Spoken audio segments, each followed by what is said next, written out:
నమస్కారం అండి. శ్రీమాన్ బ్రహ్మశ్రీ డాక్టర్ రాజ నంబూద్రి గారు మనతో పాటు ఉన్నారు. ముందుగా ప్రేక్షకులందరికీ క్రోధనామ సంవత్సర ఉగాది శుభాకాంక్షలు. నమస్కారం గురువుగారు. ముందుగా శ్రీ మహాగణపతి దేవతవ్యం చూసే వీక్షకులందరికీ నమస్కారం. గురువుగారు 12 రాశుల గురించి వివరంగా చెప్పబోతున్నారు. గురువుగారు వృషభ రాశి ఎలా ఉండబోతుందండి? చెప్తానమ్మా. ముందుగా శ్రీ మహాగణపతి దేవతవ్యం చూసే వీక్షకులందరికీ నమస్కారం. వృషభ రాశి వారికి క్రోధినామ సంవత్సరంలో గత సంవత్సరానికని ఈ సంవత్సరంలో కొద్దిగా లాభదాయకం రావటం అనేది కొద్దిగా మనకు కనబడతా ఉంది.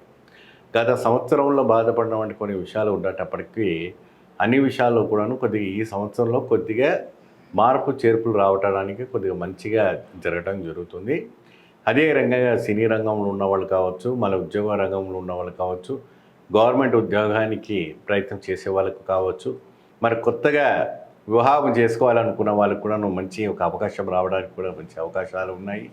మరి అదేగా వ్యవసాయ రంగంలో ఉన్నటువంటి వృషభ రాశి వాళ్ళకు కూడా పాడి పంటల్లో కూడా మంచి గిట్టుబడి రావడానికి కూడా మంచి ఒక ఇదిగా ఉంది. కొద్దిగా గత సంవత్సరం నష్టపడిపోయిన వాళ్ళు కూడా ఈ సంవత్సరం బాగా కలిసి వచ్చేటట్టు కూడా మంచి యోగదాయకం అనేది కనపడడానికి ఇక్కడ మనకు సూచిస్తున్నాయి. ముఖ్యంగా మనకి నక్షత్రాలు జాతక రీత్యంగా చూస్తుంటప్పటికీ వృషభ రాశికి గత సంవత్సరాలు కానీ ఈ సంవత్సరంలో అద్భుతమైనటువంటి ఒక ఫలితాలు రావటం అనేది జరుగుతుంది.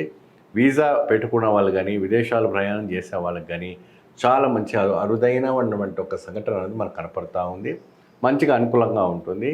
ముఖ్యంగా వీళ్ళు ప్రత్యేకంగా ఆలయ దర్శనం చేసుకోవాల్సినటువంటిది కనకదుర్గాదేవి ఆలయం.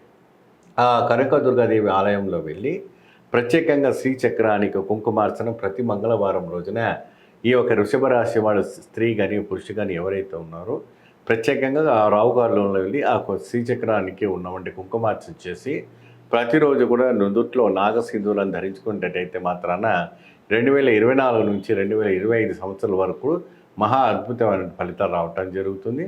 జీవితంలో మంచి ఫలితం లభిస్తుంది. నమస్తే. చూశారు కదండి, ఇప్పటి వరకు శ్రీ రాజ నంబూద్రి గారు చెప్పిన 12 రాశుల గురించి, ఆయన చెప్పిన రాశుల గురించి పరిష్కారాల గురించి తెలుసుకున్నారు కదా. కింద స్క్రోల్ అవుతున్న నెంబర్కి గురువు గారికి సంప్రదించి మీ సందేహాలు బాధలు తీర్చుకోగలరు.